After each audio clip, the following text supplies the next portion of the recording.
Setidaknya kita harus berterima kasih pada dua tim hari ini.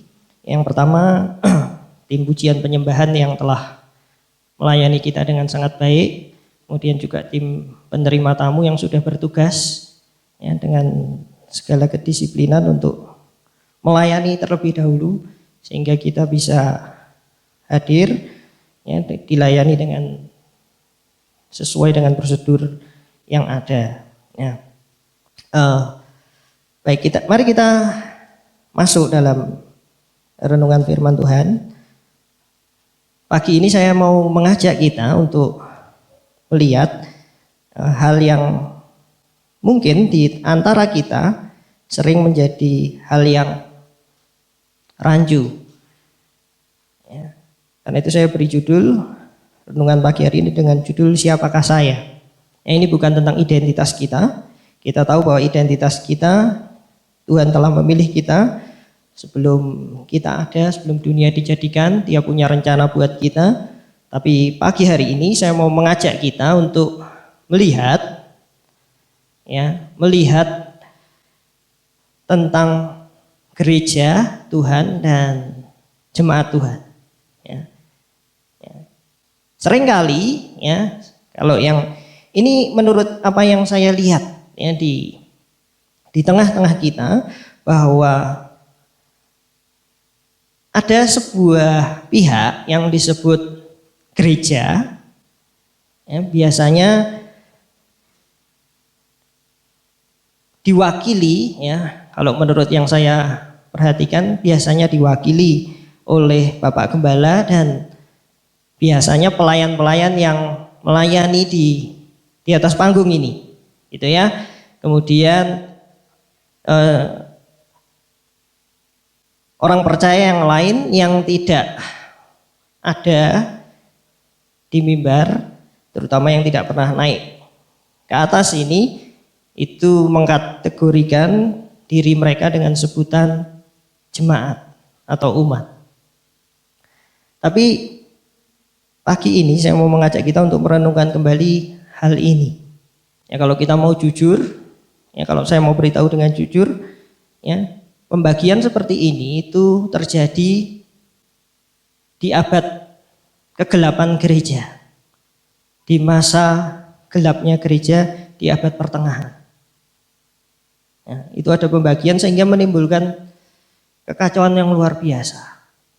Ya, artinya kalau kita memposisikan diri kita dengan cara pandang yang seperti itu, sebetulnya kita sedang menaruh posisi kita masing-masing dalam posisi yang sebenarnya kacau balau.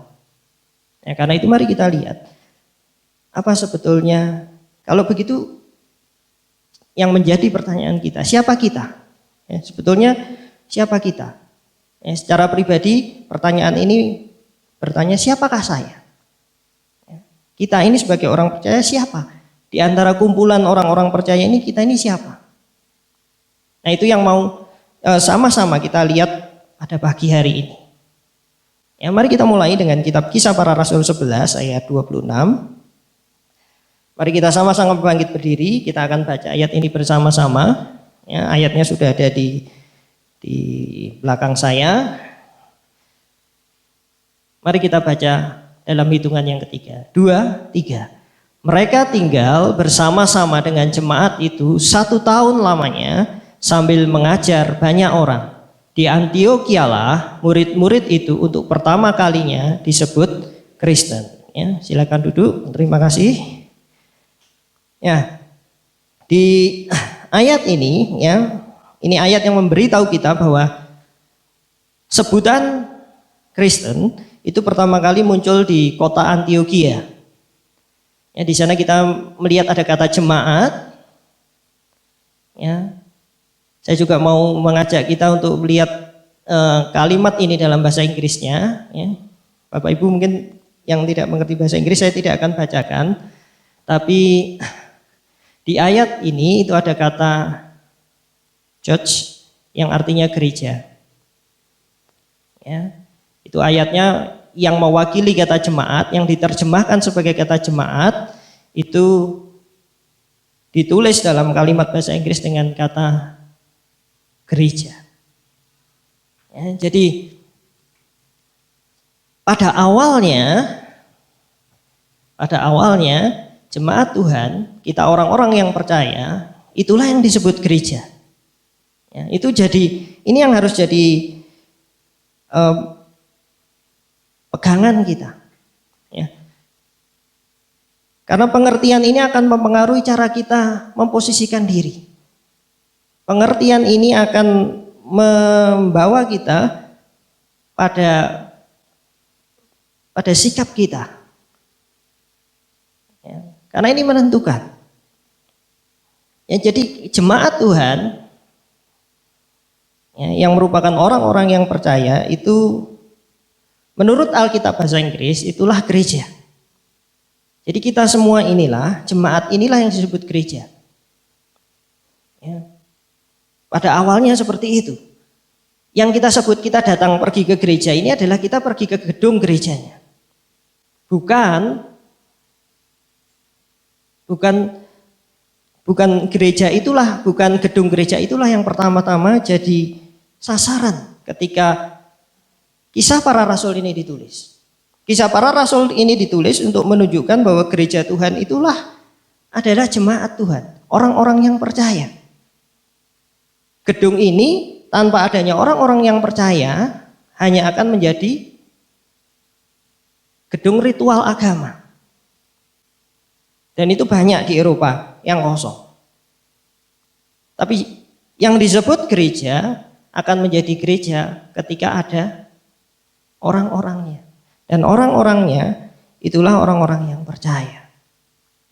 Ya. Nah, saya mau mengajak kita untuk melihat terlebih dahulu saya coba mencari di Kamus Besar Bahasa Indonesia. Ya, di dalam Kamus Besar Bahasa Indonesia, kata jemaat itu adalah diterjemahkan sebagai jemaah. Ya, itu tolong slide-nya. Menurut Kamus Besar Bahasa Indonesia online, ya, jemaat itu adalah jemaah. Ya, ini saya ringkas artinya jemaah atau kumpulan atau rombongan orang yang beribadah. Ya, jemaah itu juga bisa disebut umat, orang banyak. Itu juga seringkali bahasa Indonesia menyamakan orang banyak itu dengan publik itu dengan jemaah. Ya, tapi lebih jelasnya itu ditujukan untuk orang-orang yang beribadah. Ya, kata ini lebih ditujukan untuk hal-hal yang bersifat agama. Ya, dan umat sendiri itu adalah para penganut suatu agama. Ya, ini arti jemaat menurut kamus kita, ya, kamus bahasa kita. Jadi ini kumpulan orang-orang yang beribadah. Kalau kita datang beribadah itu dalam satu kumpulan yang sama, dalam satu kepercayaan yang sama, kita ini disebut jemaat.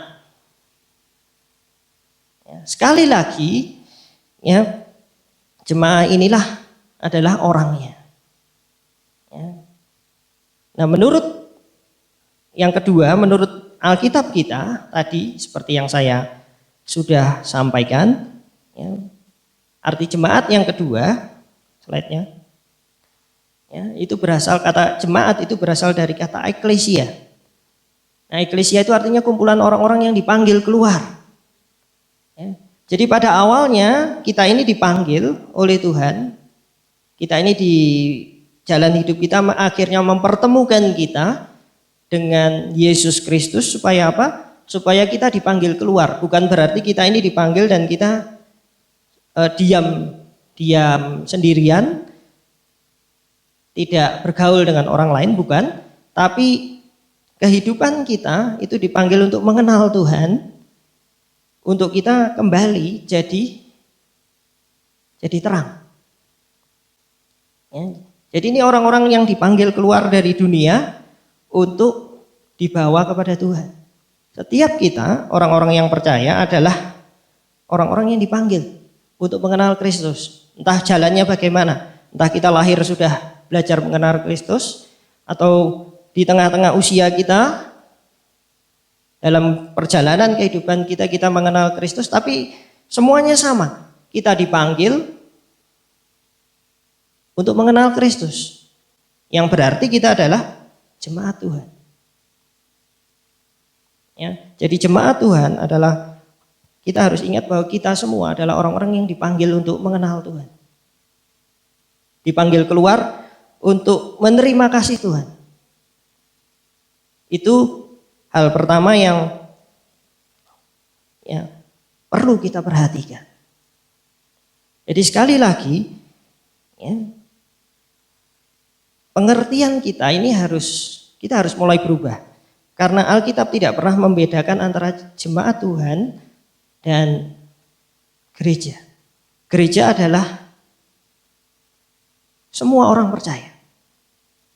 Ya, dalam perjanjian baru itu dengan para pemimpin jemaatnya, itulah gereja. Kalau kita bawa ke perjanjian lama memang berbeda. Tuhan membedakan, Tuhan adalah Tuhan yang raja dan umatnya, orang Israel, itulah umat Tuhan. Tapi posisi yang Tuhan berikan untuk orang-orang di perjanjian lama adalah Tuhan adalah suaminya dan umatnya adalah istrinya. Dalam artian mereka itu tetap satu kesatuan. Nah, hari-hari ini kita perlu menyadari bahwa kita ini adalah bagian dari gereja. Ya, jadi saya mengajak kita untuk hari-hari ini kita mengubah bahwa gereja itu adalah orang-orang yang melayani, para pemain musik, para orang-orang yang singkat, itulah gereja, bukan. Setiap kita itu adalah gereja Tuhan. Setiap orang yang percaya adalah gereja Tuhan. Selama kita tahu dan mengenal Kristus, kita dikatakan kita ini bagian dari gereja Tuhan. Nanti kita akan lihat bahwa setiap kita itu punya peran. Tidak ada seorang pun di tempat ini yang tidak punya peran. Bahkan ketika ada satu jemaat Tuhan itu sedang sekarat menjelang ajal pun, dia punya peran. Ketika seorang percaya sudah lanjut usia, sudah tua pun, tetap ada perannya. Karena dia adalah bagian dari orang percaya. Dia adalah gereja. Nah, karena itu mari kita lihat, saya mau mengajak kita untuk kita sama-sama melihat tentang gambaran gereja di dalam Alkitab. Sebagian saja gambaran gereja. Yang pertama, ya, gereja itu, saya mau mengajak kita untuk melihat gambaran gereja itu ada dua yang mau kita lihat hari ini, yaitu tentang bait Allah. Ini merujuk ke perjanjian lama, dan yang menurut perjanjian baru seperti yang ditulis oleh Rasul Paulus itu adalah tubuh. Ya, slide-nya. Ya, jadi ada dua. Ya, yang pertama tentang bait Allah, bait itu rumah Allah.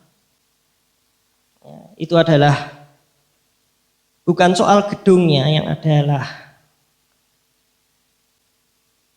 yang disebut gereja, bukan, tapi soal jemaatnya. Nah, yang pertama, mari kita lihat kitab 1 Korintus 3 ayat yang ke-16. Rasul Paulus menulis kepada jemaat di Korintus di dalam 1 Korintus 3 ayat 16.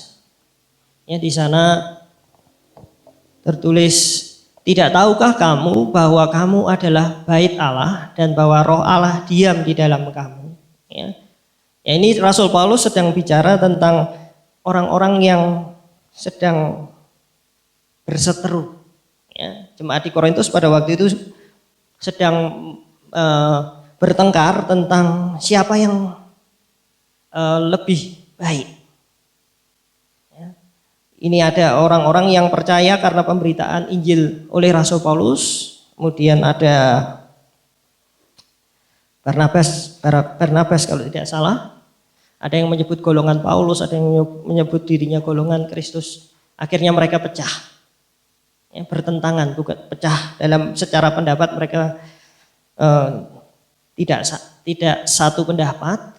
Akhirnya Rasul Paulus menjawab dengan surat ini dan dia katakan, tidak tahukah kamu bahwa kamu bait Allah.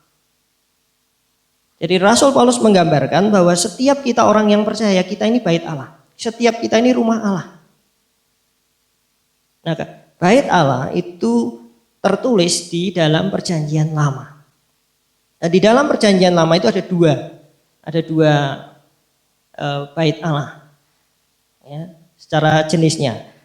Bait Allah yang nomaden, yang bergerak, yang dibuat oleh Musa.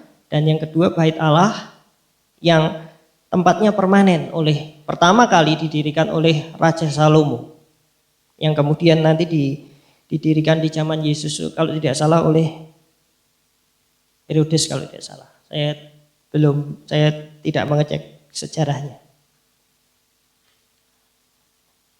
Nah, yang bagian pertama tentang bait Allah ini yang Alkitab tuliskan bahwa bait Allah itu merupakan model dari apa yang ada di sana, di tempat Tuhan berada, di surga. Jadi skema dari tata letak bait Allah itu menunjukkan suasana surga. Nah, buat kita hari-hari ini, kumpulan kita orang yang percaya ini seharusnya menampakkan yang namanya kerajaan Allah. Pertanyaan kita mungkin bukan hanya halo saudara, halo teman, halo bro, halo sis, halo pak, halo bu. Pertanyaannya bukan hanya bagaimana kabar Anda, tapi juga pertanyaannya mungkin bisa katakan apakah Anda bahagia. Bait Allah itu merupakan model surga. Jadi seharusnya hubungan kita antar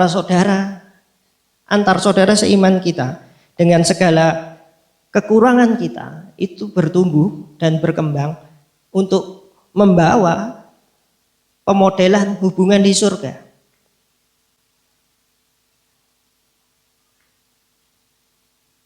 Nah, untuk membentuknya, Alkitab Perjanjian Lama memberitahu kita ada hal-hal yang perlu kita lewati. Beberapa peralatan di dalam bait Allah, ya, seperti coba kita lihat Keluaran 25 ayat 18. Di sana ada, ini sudah sering saya sebut, ya. Di dalam bait Allah itu ada tabut perjanjian. Nah, di atas tabut perjanjian itu ada kerub, ada malaikat dua yang saling berhadapan-hadapan, terbuat dari emas. Dan ditulis oleh Alkitab di Keluaran itu, ditulis di sana itu terbuat dari emas tempaan. Ya, jadi untuk membentuk emas itu, emasnya ditempa.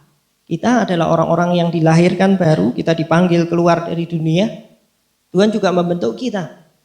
Membentuk kita jadi orang-orang yang semakin indah dengan melalui tempaan.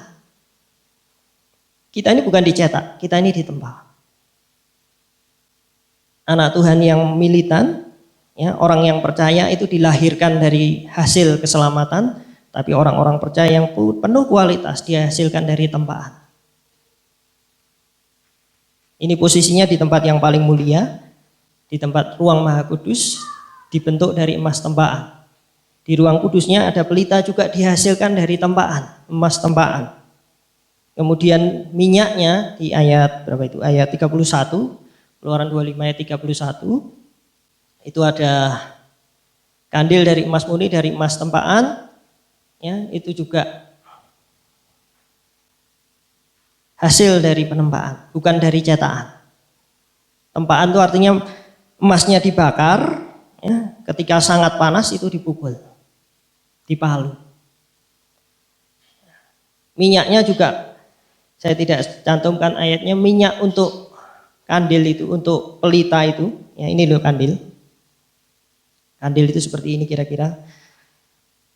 Pelitanya untuk apinya juga dari minyak zaitun yang ditekan, ya, dipres untuk menghasilkan minyak zaitun yang kualitasnya paling tinggi. Jadi di dalam bait Allah untuk memodelkan, untuk menunjukkan pemodelan kerajaan surga, setiap kita, kalau kita mau, kita akan ditempa. Karena kita tahu bahwa setiap kita itu tidak pernah ada, sebetulnya kita tidak bisa cocok. Tidak ada manusia yang sama dan sama terus. Ya, sehingga kadang-kadang di sekitar kita menghadapi yang namanya konflik. Tapi kita ditempa. Setiap kita, kalau kita mau ikut Tuhan, kita akan ditempa. Nah, tempaan inilah yang akan menghasilkan manusia dengan kualitas yang jauh lebih baik. Kalau kita tidak mau ditempa, ya kita akan tetap mentah. Seperti itu. Saya mau lanjutkan di bait Allah Salomo. Ya, catatan dari kitab 1 Raja-Raja 6 ayat yang ke-7.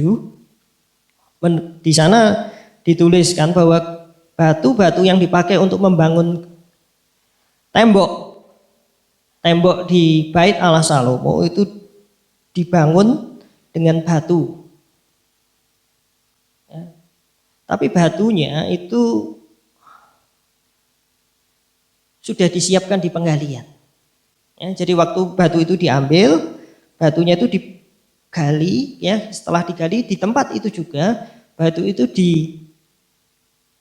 istilahnya disiapkan untuk jadi tembok.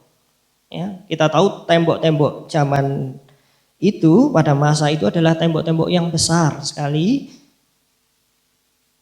Ya, berarti tembok-tembok itu diratakan di tempat penggalian.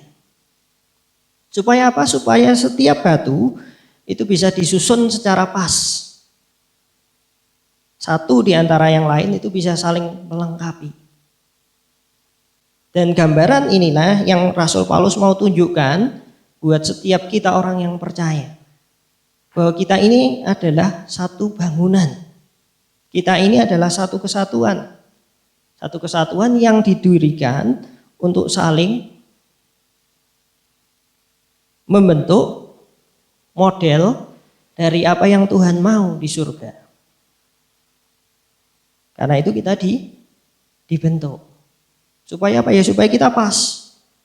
Kita ini bisa saling, kalau kita lihat orang membangun batu bata itu kan dibentuk kotaknya sama. Supaya apa? Supaya di antara satu dengan yang lain batu bata ini bisa disusun. Coba kalau bentuknya bulat, tidak benar-benar bulat. Ada yang lonjong, ada yang mungkin kita tidak bisa menyusunnya. Mungkin kalau hari-hari ini kita bisa menyusunnya dengan semen. Tapi kita tahu bahwa semen itu membuat apa yang tidak rata jadi rata. Pada zaman itu tidak ada semen, belum ada semen. Sehingga batu harus disusun, dibentuk. Supaya apa? Supaya bisa disusun. Nah, gambaran ini dibawa supaya kita mengerti bahwa gereja Tuhan itu kumpulan orang yang dipanggil Tuhan keluar untuk mengenal Kristus, dan setiap kita dibentuk. Dibentuk jadi apa? Kita ini dibentuk jadi satu kesatuan Tuhan. Jadi kita harus tahu bahwa yang namanya gereja Tuhan, kita ini satu tim. Kita ini satu tim. Jadi kalau Bapak Ibu ada di kantor, wakilnya gereja Tuhan itu siapa ya? Ya Bapak Ibu. Kalau mau dikerucutkan gereja Tuhan di sini ya siapa ya? Ya Bapak Ibu yang ada di kantor itu. Itulah perwakilannya. Pemimpin jemaatnya siapa? Bapak Gembala, itu lain. Tapi siapa wakil gereja di sana? Ya setiap kita yang ada di sana. Nah, itu yang dituliskan oleh Rasul Paulus buat kita, supaya kita mengerti bahwa setiap kita ini adalah tubuh Kristus. Nah, kita ini adalah bait Allah. Ya, yang berikutnya itu 1 Korintus yang kedua. Ya, yang kedua itu ada di dalam 1 Korintus 12.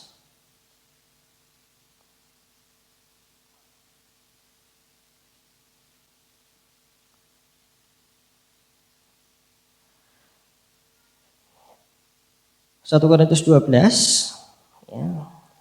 Ayatnya sebetulnya ayat 12 sampai ayat 31 ya, tapi mari kita lihat ayat 27. Ya, 1 Korintus 12 ayat 27 itu saya lupa mencantumkannya ya, tapi 1 Korintus 12 ayat 27 di sana tertulis ini yang kedua, yaitu gambaran yang kedua, yaitu adalah tubuh Kristus. Kamu semua adalah tubuh Kristus dan kamu masing-masing adalah anggotanya.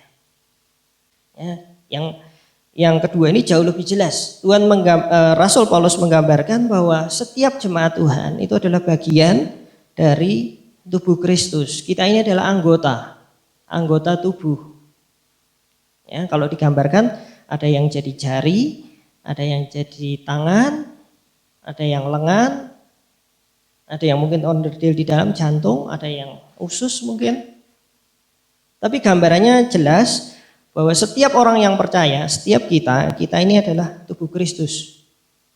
Kristus adalah kepalanya dan kita adalah tubuhnya.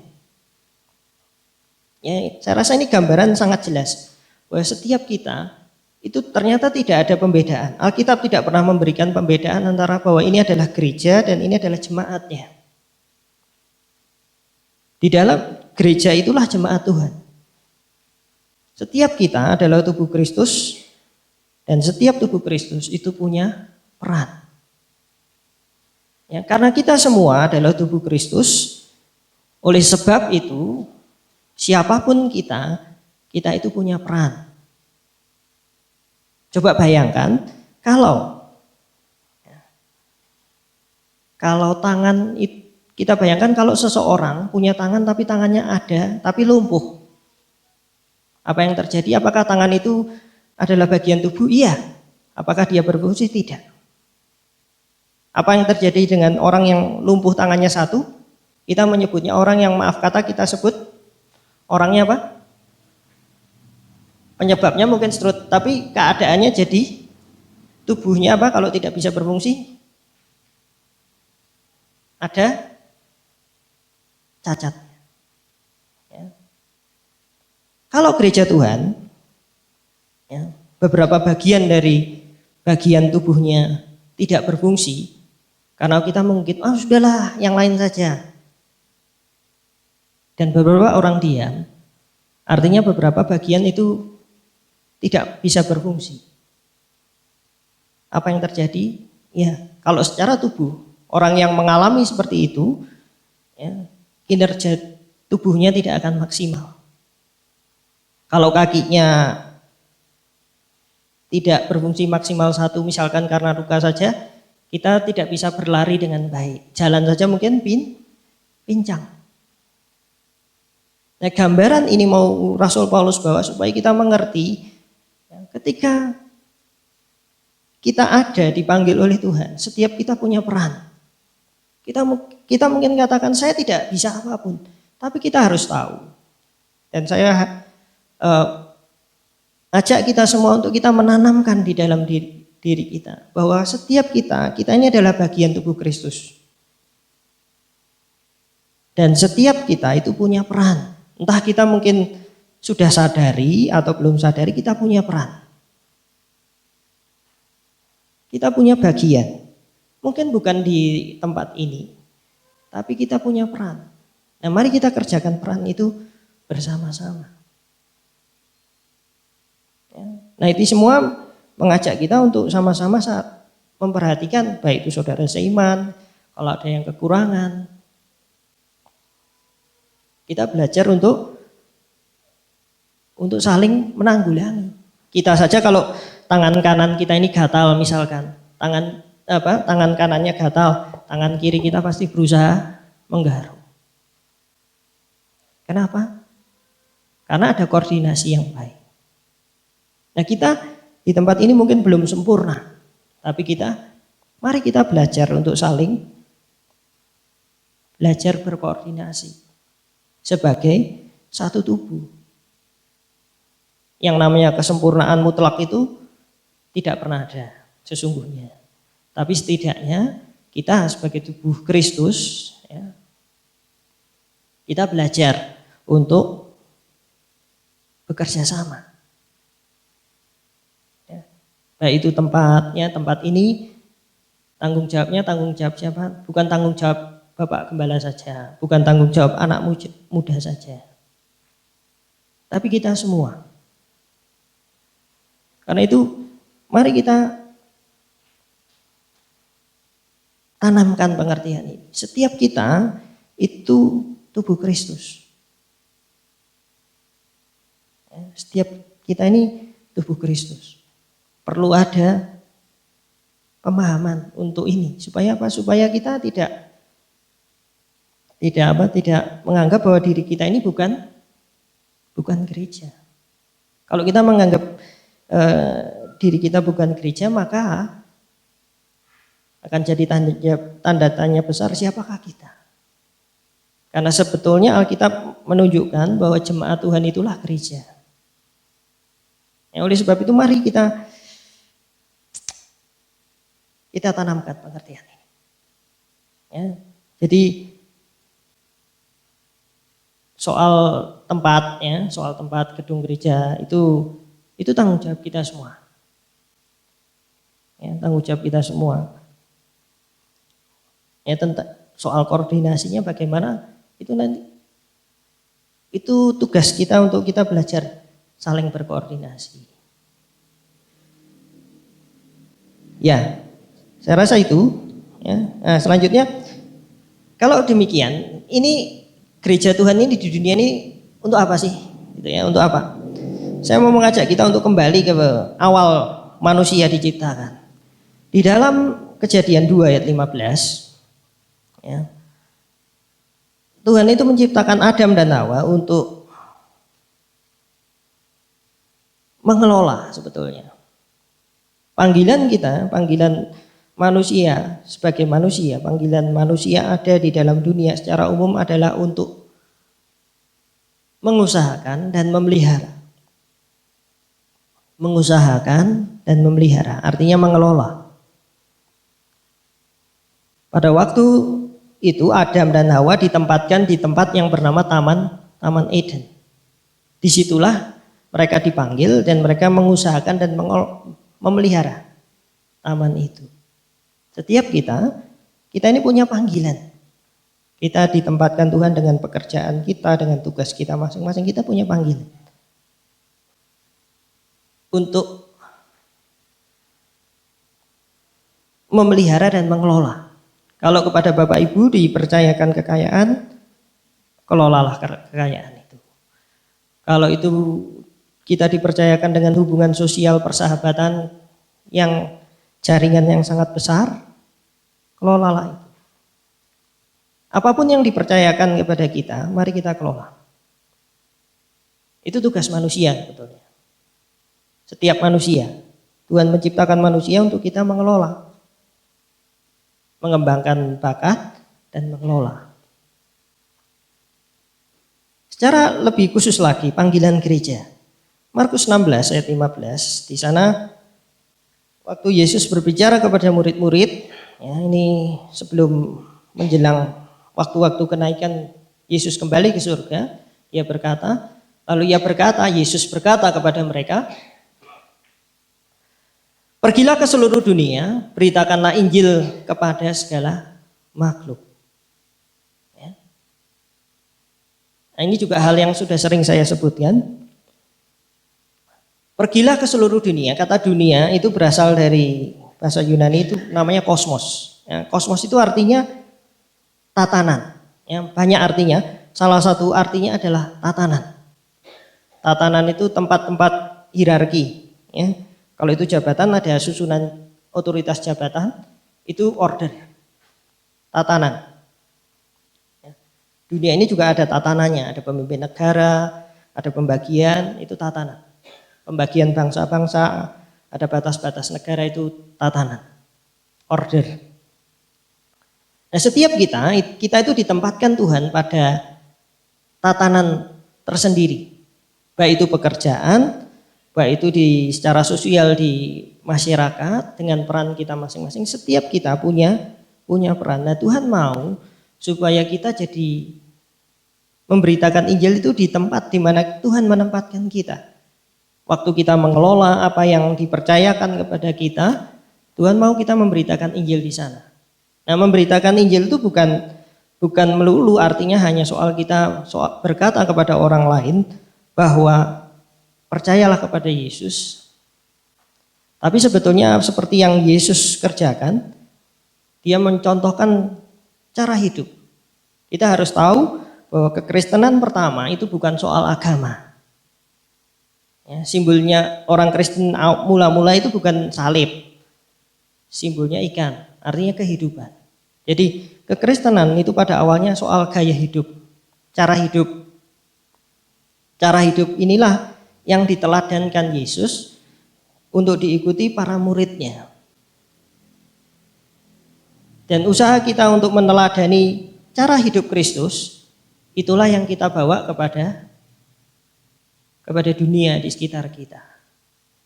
Karena itu kalau kita apapun yang kita kerjakan, itulah gambaran gereja Tuhan yang dilihat oleh dunia sekitar kita. Nah, ini soal tugas kita sebagai gereja. Ya, tadi tugas manusia, tugas gereja. Nah, tugas kita hari-hari ini sebagai ayat yang terakhir, ya, saya minta pemain musik dan singer maju ke depan. 2 Timotius 1 ayat yang ke-7. Ini tindakan nyata kita hari-hari ini. Ya, hari-hari ini dunia di sekitar kita masih bergelut dengan yang namanya virus corona, dan kita lihat bahwa ada banyak ketakutan.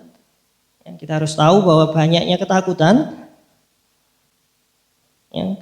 yang ada dalam diri seseorang itu akan lebih melumpuhkan gaya sistem imun tubuhnya. Ya, penelitian menunjukkan bahwa 50% dari sistem kekebalan tubuh kita turun hanya karena kita ketakutan. Nasihat Rasul Paulus kepada Timotius di dalam 2 Timotius 1 ayat yang ke-7, di sana ditulis, sebab Allah memberikan kepada kita bukan roh ketakutan, melainkan roh yang membangkitkan kekuatan, kasih, dan ketertiban. Ya, hari-hari ini dengan segala protokol itu kita harus ikuti. Karena Alkitab juga menuliskan orang yang bijaksana itu ketika ada mara bahaya dia menghindar, bukan menghampiri. Kita tetap berjaga-jaga, tapi mari kita berjaga-jaga bukan karena ketakutan, tapi karena kita adalah orang-orang yang percaya. Bahwa orang-orang yang percaya itu taat pada himbauan, prosedur yang ada, tapi di dalam diri kita adalah orang-orang percaya yang membawa nama Tuhan. Ketika Tuhan melahirkan kita kembali, Dia memberikan roh bukan roh ketakutan, tapi roh yang membangkitkan kekuatan, kasih, dan ketertiban. Mari kita warnai dunia ini bukan dengan ketakutan, bukan dengan kekhawatiran, tapi dengan harapan, dengan sukacita, dengan kekuatan, kasih, dan ketertiban kita. Mari kita bangkit berdiri. Saya tidak akan berpanjang apa yang jadi renungan pagi hari ini.